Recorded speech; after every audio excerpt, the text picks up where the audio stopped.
Welcome to Naturesque. Hi, I'm Michele Happy, and I'm out here in this park today. Last week we looked for some colors, so I was in front of an art display, and the trees still aren't budding, and the grass is still not green. So I thought, why not come out to a park? The colors are nice and bright, and gives me a nice backdrop for today. So last week I tried to get out every day and walk.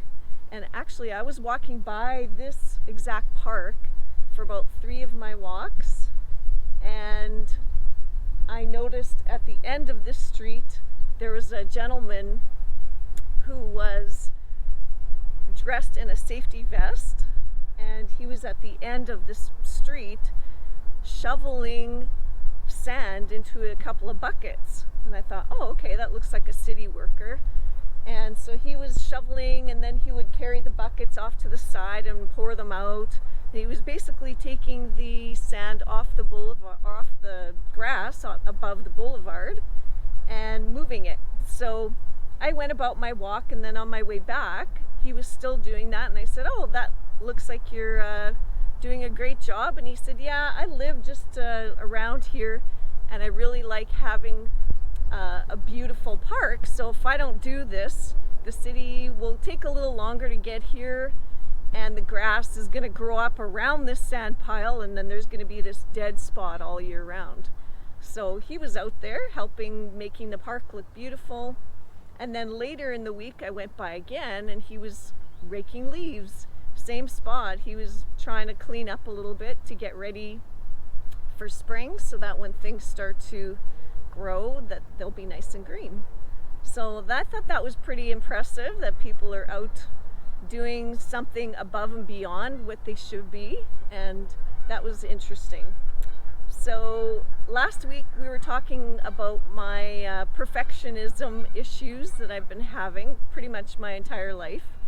And during one of my walks, I was walking down the street, and this big black cat came across the street and just came beelining for me and started to brush up against me. It was a really cute cat, white face, white paws, and then as he was brushing up against me, I noticed, oh wow, the tail is only about 4 or 5 inches long, so it was a stubby tail. And I realized, wow, this is an example of where perfectionism kicks in, because he's not a perfect cat, but someone obviously loves this cat and was taking good care of it. It had a nice shiny coat. It wasn't, scrawny. It looked well fed.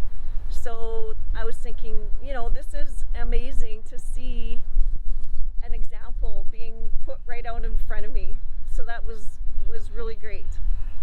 And later on during the week, I was reviewing some of the things that I had talked about, and one of the things that I've noticed going into trying to change this behavior was, how do I begin to recognize what the problems are, where the issues are.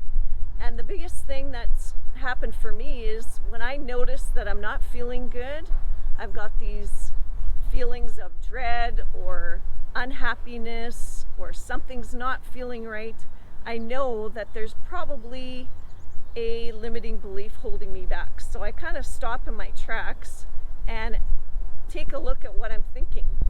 Another example of this was, I was working at my desk at home, and I have this big window across from me, and about 20 yards away there's a fence between mine and my neighbor's property, and there was this big gray squirrel walking along the fence. And I noticed the squirrel, and I was watching him, and basically the squirrel looked straight at me and stopped in its tracks, and for about 30 seconds, I'm gonna say, kept watching me, folded his hands in, or his paws in, and sat there looking at me. I thought, okay, this is another way for me to remember that when something's going wrong, I need to stop in my tracks, listen and look around and observe, so that I can analyze what's actually going on.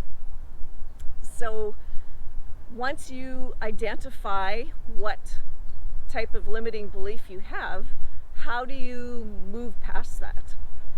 The other thing I noticed too is that you have to have a burning desire. If you don't desire change, you can talk about it all you want and go through some motions, but it's not going to make any changes. So when I realize that there's a burning desire that has to be in place, then I can look at, okay, what new belief do I need to have? And once I have the burning desire, I can make up my mind. Have you ever heard someone say, well, just make up your mind already? So I think that's another key. Make up your mind and then lock it in and know that from here on, I don't know how, I don't know where or when this change is going to happen, but it's going to happen. Here's an example that I remembered back when I was in my 20s. I got out of high school. I didn't go to university at the time, but I had a pretty good job and things were going all right. But within a few years, I realized that I wanted something more. I wanted a career. I wanted to be able to have something more stable, better income, that kind of thing. So I met my husband now, but at the time he said to me, well, you're smart. Why don't you go for it? So I decided at that point, I was like, okay, I have this desire. I really want to do this, but I have no idea how it's going to happen. I had no clue what I was going to study, where I was going to go, anything like that, but I knew I had to go ahead and find something. So that burning desire was there, and then that's when all the synchronicities started to happen. I was watching, I think it was TV, and noticed an ad for another city for these different career options. So I thought, okay, well, maybe I should check that out. So I did, and found something that interested me, and then realized, okay, so I found something that interested me, but how am I going to pay for this? Because I really didn't have 2 nickels to rub to my name, and I had no clue how I was going to get to this different city, how I was going to pay for it, where I was going to live, because I knew absolutely no one there.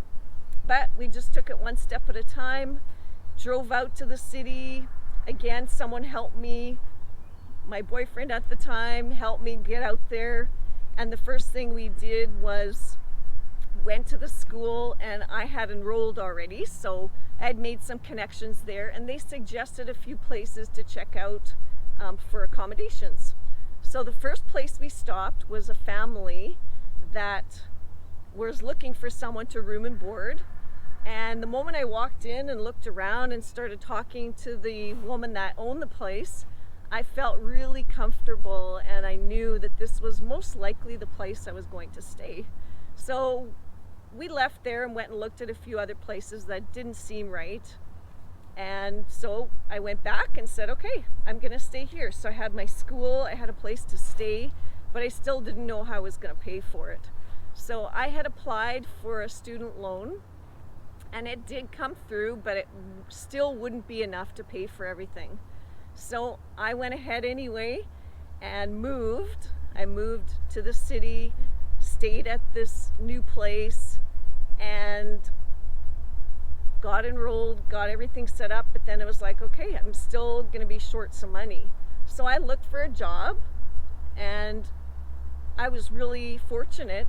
The job I found worked perfectly with my schedule. So I was able to go to school at certain times and go to work at the other times to make up the difference. So with that, I was able to get the education that I needed and wanted, and be able to move on and do better for myself. So now that I look back at this, I realize, wow, there was a burning desire. I locked it into my mind that that's what I wanted to do, and I went ahead without knowing how, when, where, or why, and everything the synchronicity started to happen and everything came into place. So that's a really good example of how you can make change. And all the changes that I've made in my past and now, even though as I'm getting a lot older, I can still continue to make changes. And when I have this desire and this ability to move forward, I can make those changes in a positive way. So this afternoon, as you can see, is super nice. We've got a lot of sun shining, and I'm looking forward to spending part of the day out here. And this week when I was walking by here, at this park, there's a set of swings. And I decided, well, let's go try out the swings. I haven't done that for a really long time. And I know it's really good for you. So when you're a kid and you're jumping around on all the play structure and you're swinging, your lymphatic system is constantly in motion.